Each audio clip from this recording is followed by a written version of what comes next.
حالتون چطوره خانم؟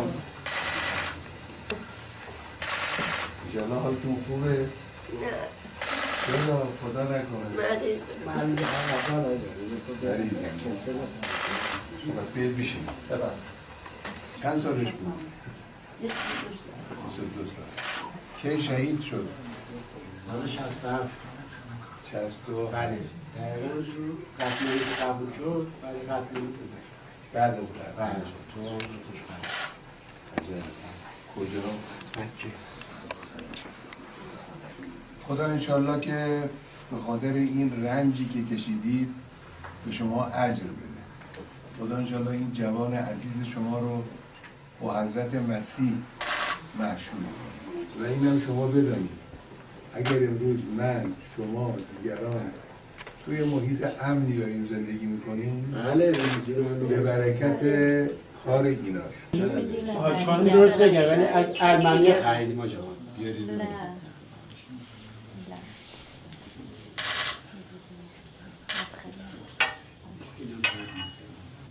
شما خانم دانشجویی؟ بله. چه رشته‌ای می‌خونید؟ پژوهشگری علوم اجتماعی.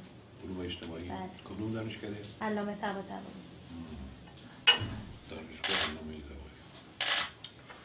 خیلی خوب. خانم چی خانم؟ شغلی چیزی ندارن؟ نه ایشون خانه‌دار شهرداری میکنن اینجا. برداری هم کار آسونی نیست. بله بله. مردم به زن خانه‌دار به چشم زن بیکار نگاه کنن. در حالی که کاری که زن خانه‌دار میکنه از کار بیشتر مردایی که بیرون کار میکنن سخت‌تره. مدیریت فقط پخت پز نیست. پخت پز یه کاریه کنار.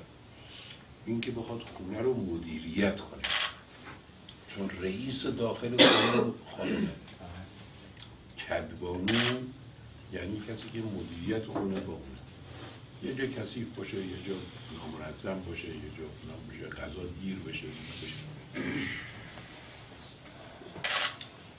خوشحال شدیم از دیدن شما خانم.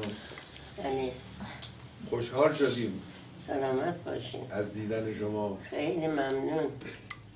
شما هم بزرگ منید. خدا انشالله حفظتون کنه. خدا هر چی خدا خواست. مرخص فرمودین؟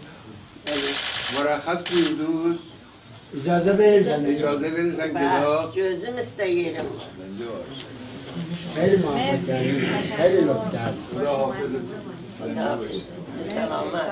خیلی لطف کردیم خیلی خیلی خوشحال شدیم. خدا سلامت بده همیشه. به سلامت.